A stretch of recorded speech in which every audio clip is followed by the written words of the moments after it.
That was a terrible idea. What were you thinking? You thought people wanted to watch you talk about dicks? What is wrong with you? What is wrong with you? What made you think that was a good idea? No bitches, not a singular bitch. Not a singular bitch. Singular bitch, not a singular bitch. Very large. Feminine vibes.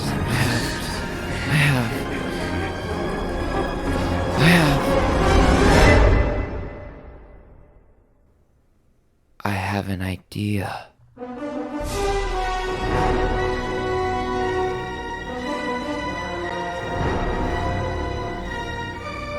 The best Spider-Man movie is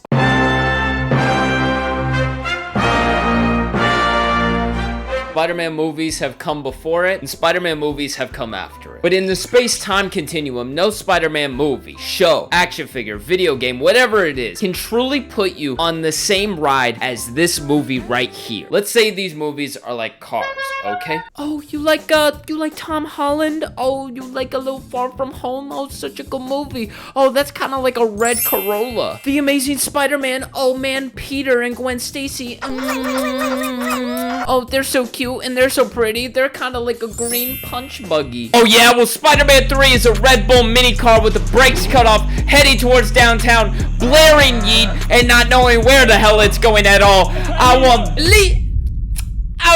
money. But the Sam Raimi trilogy are pretty goofy, funny movies that occasionally pull at the heartstrings. And if you look at the movies from that point of view, you'll have a good time, I promise. Sometimes you have to not look for a movie to be objectively right or objectively analytically correct in the way that it executes certain things. Was it fun?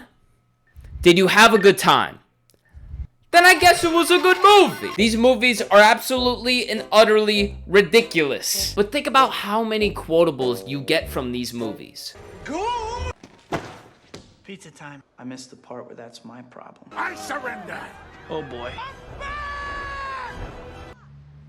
My back. You know how much I sacrificed? So good. These quotes hold up to this day. Name me one quote from the MCU Spider-Man movies. I'll wait. I don't feel so good. In this video, I'm gonna just showcase how this is the most fun and enjoyable Spider-Man movie, arguably. And I don't even want to consider these movies at all. They are in their own world and everything. So forget these. We're gonna talk about these, okay? Make sure you like and subscribe, by the way. I really appreciate it. So the movie starts, Peter's like, hey, I'm Spider-Man, and he is in class with the most 35-year-old looking 20-year-olds that you have ever seen. He goes to see MJ on Broadway, because she does that apparently, and she sings, Figaro, Figaro, Figaro. And Harry is also there, and he's looking at Peter, and he's like, you killed my dad. Harry also tells Peter he has a way bigger flower cock than him. I love my flowers, they're beautiful. And those are from Harry. Alpha move Harry, I don't think Peter will ever recover. Harry is getting his Green Goblin supplements in, and Peter and MJ watch the stars at night. Aww. Is that a goo? And then we cut to the Sandman being introduced, and he goes to his house and he sees his sick daughter, and he does all of his crime and everything for the sake of his daughter, which is dope. I'm happy that he is a caring father and that he wants to do the best for his child. Just don't expect anything other than that when it comes to him as a character, as like a person or anything like that. Don't expect anything else, because that's it. He just wants to get some money for his daughter. And then Peter gets on his moped, he's got his helmet on, he's, you know, trucking through the city, and then, oh shit! Peter and Harry get right to it 10 minutes in. And it's a dope fight scene. It's Spider-Man out of his suit. It's late at night. He's trying to save the wedding ring that he's got for MJ. Oh yeah, he wants to marry Mary Jane. Shout out to the holy matrimony between two partners. And then Peter absolutely murders Harry. Oh my god. Antonio Brown is looking at this scene like, damn. That is a lot of damage. So Harry is in the hospital, and it is revealed that Harry has lost his entire memory involving everything to do with Peter killing his father and Peter being Spider-Man. now. You are going to see throughout the movie, this is pretty dumb and it kind of just makes things messy. Characters losing their memory to head trauma and everything has to be one of my least favorite retcon tools that is used in storytelling. It definitely has to be that and time travel for me. Oh, we kind of messed with this thing and we don't really have a clever way of resolving it. Let's just go back in time. And then we cut to the Sandman becoming the Sandman, and he kind of just sneaks into a science facility because, you know, you can kind of just stumble on those kinds of things. But this scene is beautifully constructed. Just the whole essence of him becoming the Sandman, materializing into a person. It is a beautiful and could be its own film in and of itself. We get these scenes with MJ and Peter, and MJ is going through a lot, you can tell. She just got fired from Broadway after doing just one show, which I don't even think you can get fired from Broadway after doing just one show, but granted, I don't know, maybe she was saying just straight garbage coming out of her mouth. I don't really know. And later in the movie, Peter is going to be a dick. We all know that, but let me tell you, Peter has no emotional intelligence whatsoever. He listens to Mary Jane talk about her problems and everything like that, making it completely evident to him that she is not doing well mentally. You know, she's in a little bit of a rough patch. So what does Peter do with that information? He tells MJ, hey, Spider-Man has tough days too. Shut the fuck up, Peter. That's not what she needs to hear right now. Are you kidding me? You could have said anything else. You could have just been like, it's gonna be alright, champ, and then just patted her on the shoulder. That would have been better than saying that. And we get a scene with Gwen Stacy, and I'm not gonna lie, this is a 9/11 level, like, tragedy going on. Buildings are falling. It is chaotic, but Peter saves her. It's a good hurrah moment. And then we get introduced to Eddie Brock, and apparently Eddie Brock is dating Gwen Stacy. You wouldn't really guess that throughout the movie because there's 2 scenes of them together, and she seems uninterested in him in both of those scenes. So New York is having an event to celebrate Spider-Man. It's really nice. They love me. Spider-Man comes down, everybody's cheering him. Peter is with Mary Jane at the very beginning. He's like, I'm gonna come down from there, make sure you get a good picture, it'll be great. Peter gets down there and he's like, Go ahead, lay one on me. Really? Yeah, they'll love it. what? How is that a good idea? This little kid has the right idea. You want to marry the woman in the crowd, and you're just like, I'm gonna kiss this woman. Not a great look, champ. So Peter is planning on asking Mary Jane to marry him. And up until this point, you're kind of thinking, I don't know if that's a good idea right now, man. This man just macked Gwen Stacy in front of the entirety of New York City, and also in front of what he wants to be his future fiance. You have no idea how I feel right now. No, I know exactly how you feel. I have been through this. I see Spider-Man posters and the kids running around with me on their sweaters. I don't know, I guess I've become something of an icon. Spider-Man. I'm just a nerdy kid from Queens. Do I deserve this? Get the fuck out of here. Can this man say anything right in this scenario? I don't know. I mean, look at her face. You could tell this is not exactly going how Peter wanted. And MJ leaves Peter in the dust, wedding ring in hand. Oh my goodness, what a shame. And then it is revealed to Peter, Aunt May, and the audience that the Sandman is actually the person that murdered Uncle Ben. So Peter is upset. Peter is like, I want to get that sand guy. I want to get him bad. He's tossing and turning. His girl just left him. The Sandman killed his uncle. He's got to get some sleep, but he's in turmoil. And then we get the little goop. It's coming, and it's coming. And then we get...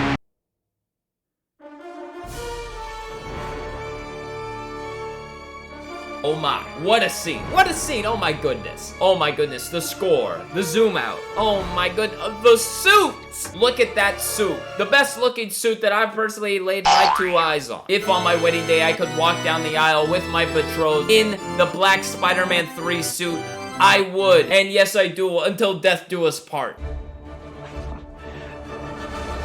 This is something else. And then Peter gets a call in. It's the Sandman. He's got to show him what's up. But this time, he's rocking the all black because he's mad now. Give me some of that web action.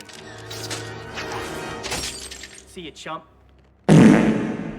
This jump that Spider-Man does is honestly my favorite thing ever. Spider-Man then finds the Sandman and beats the sandy butt cheeks out of this man, and he almost murders him with his signature Splash Mountain Spectacular. Peter is getting a little bit emo now. You can see the "Where are you?" and I'm so sorry. And then we cut to a scene in which Harry has MJ over to bake some cookies. And then they smooch. Oh my God, oh no. It's not that big of a deal, honest to God. But MJ's like, this is kind of wrong. I don't think we should do this. And then she leaves. And then Harry gives one look into a mirror. And after just a second of looking into this mirror, looking into the reflection of him, he remembers every single thing that he forgot. And you kind of just like, why did he have to forget everything? So Harry's like, well, I gotta hurt Peter where it hurts. So he decides to kidnap Mary Jane. And what does he do with her? He tells her to break up with Peter. Which, if I'm being perfectly honest, Mary Jane probably could have just done that on herself. He didn't exactly need to like hold her captive and demand that she break up with Peter. She probably could have just done that beforehand, you know what I mean? But anyways, MJ breaks up with Peter. That's rough, buddy. Well, Peter, if we're being honest, it could be worse. But it's okay though, Peter. You just gotta focus on yourself, man. Get in the gym, maybe get some money. You know, learn to just be a kinder, gentler person. And that's the way to go. And Peter doesn't do that at all. Peter decides, I'm gonna go murder Harry. And Peter and Harry duke it out. Stings, doesn't it? I'm gonna kick your little ass. So Harry gets absolutely blown up. But now, we are on to the greatest sequence in movie history. The hair is down. The feet are jiving. The confidence is so high that Mount Everest has to look up at it. Peter Parker is a dork. And in this montage, we are shown what it would be like if a dork was injected with the limitless confidence drug. He is walking down the street dancing. He is making women uncomfortable. But he doesn't care. He is shooting from the field. I'd rather go 0 for 30 than 0 for 9. Because you go 0 for 9, that means you stopped shooting. That means you lost confidence. And oh my goodness, do you look at these scenes and you're like, I don't know if I want to commend him for having the confidence to do this, or am I disgusted because I feel harassed just watching it? This sequence is ridiculous. And it is amazing. You see so much of what Peter actually is and has been throughout this movie. And it is taken up to 100 with the symbiote. Peter then decides to go with Gwen Stacy to this jazz bar. He decides he's gonna sweet talk the hostess. Find us some shade.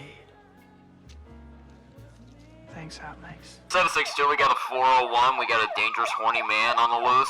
This man is armed, dangerous, and horny. And they sit down. But guess what? MJ is working at this jazz bar. Oh, geez, that's awkward. Gwen's like, we can leave if you want. And Peter's like, no, it's okay. And MJ is about to perform on stage. She's gonna give us part 2 of Big Enough. And then... Peter? This is for you. What the fuck? What the fuck? What the fuck? Now dig on this. Dig on what? So Peter does this absolute show. He goes up to Mary Jane afterwards, and MJ's like, respectfully, what the fuck? And Peter's like, you're my problem. And then the promoter is like, do we have a problem here? And Peter's like, I don't know, do we have a problem here? And the promoter's like, get him out of here. And this man gets all worked up. Peter's like, get off me, get off me. And then it hits. The crash from the high. The music cuts, and we see the ugly truth. What Peter has become. The person that he loved the most, that he cared about the most, has been hurt by his actions. So he's like, I gotta get this shit off of me. Hopefully church is the way to go about this. Coincidentally, Eddie Brock is in the pews. Eddie Brock, he's had it really rough. Gwen left him. He got fired from the Daily Bugle due to Peter. It's a rough patch for my guy. And you know what? It's good for him to be in church. You know, maybe reconnecting with his faith will help him center himself. He can get back on his feet, move forward with life. I want you to kill Peter Parker. Oh my, okay. So Peter is getting the suit off, and unfortunately it falls directly onto Mr. Eddie Brock. With Venom now in the cards, he goes to Sandman and he's like, let's team up to take down Spider-Man. And you're kind of like, why would Sandman do that? He kind of just seems like a guy that's been trying to get some money for his daughter. But he's like, fuck it, I'm down. The very end of the movie, we need stakes, baby. You know what that means. MJ is a damsel in distress. This is like the 4th or 5th time that she has been a damsel in distress. And like, I get it, Spider-Man's gotta save her, that's his whole shtick. But like, come on, my man, she could do something else. I mean, I don't want her doing something like how in the Spider-Man game you gotta sneak around as MJ. I don't want that in particular, but I mean, we can have her, you know, be a character. So Peter's gotta save MJ, you know, it's his obligation. But he can't fight Sandman and Venom on his own. He needs backup. It's Harry! Hi, Harry. Are you still mad about me blowing you up? So Peter's like, can you help me? And Harry's like, no. And Peter's like, please. And Harry's like, no. So Peter leaves and Harry has a conversation with Marvel Alfred over here. And he delivers one of the craziest lines in this movie. The night your father died, I cleaned his wound. The blade that pierced his body came from his glider. But there's no question that he died by his own hand. What? You're just telling him this now? He didn't know at all? There was no autopsy or anything for his father? He's just being told this now? So Spider-Man arrives on the scene. He's like, fuck y'all, what's up? And then he starts to fight Venom. And what a fight between him and Venom. The design of Venom in this is so cool. I like it, but there are 2 things that are probably wrong here. One, Topher Grace's voice is the exact same when he is Venom. That's why I've been looking for you. Oh yeah, I know all about you. Like the fact that Spider-Man won't let you help your poor daughter. Kind of a disconnect. 2, almost every scene with Venom leads to Venom's face getting taken off and Topher Grace's face being put on. Hey man, I don't want to see Eddie Brock right now. I want to see Venom. Could you just take off that face? Could you just put the other face on, please? I would appreciate it, please. Spider-Man's down. He looks like he's down for the count. Oh my god, Harry showed up. Would have seen that coming. And then Harry and Spider-Man fight Sandman and Venom. And oh, what a fight it is. Spider-Man looks like he's in trouble. Oh no! Harry sacrifices himself to save Spider-Man. What a noble thing. What a noble thing for his character arc and everything to get to that point. So Spider-Man's like, you know what? Fuck you, Venom. He puts the poles and everything. So Spider-Man absolutely blows up Venom as well as Eddie Brock. And Sandman is kind of just standing there like, dude, I kind of just was coming along for the ride. I didn't really mean to do all this. So it's Spider-Man and Sandman, the man that killed his uncle. He's done all of this shit, and he decides to forgive Sandman. What a beautiful scene. Oh, but he's just gonna get away. He's just gonna get away. Okay, you know what? He's done some shit, but you forgive him, so he can leave. Okay, it's fine, whatever. So Harry dies, sadly, and Peter and MJ rekindle to end the movie. Okay, there are a million things that happen and are going on in this movie, and quite honestly, it's a bit too much at times. You've got Harry and Peter fighting. There's MJ and Peter having their struggles. Sandman is shoehorned in. He's a major villain. Also, he killed Uncle Ben. That's huge. The symbiote, Eddie Brock. It's a bit much. But this movie has memorable, funny lines throughout. The action is done well, in my opinion. All of the fights tend to be incredibly engaging. The roller coaster of Peter and MJ's relationship is nice to see in a movie like this. And I mean, this scene. What a sequence. The ridiculousness is amazing. But yeah, this is just one of the most fun movies to me. Some Spider-Man movies are good, but they don't last in your psyche for that long. Are there things wrong with this movie? Yes, but this movie leaves you entertained and having a good time, in my opinion. And that is the sign of the best Spider-Man movie, in my opinion. And if you don't like it, well, that's too bad, because hate it or love it, you watched.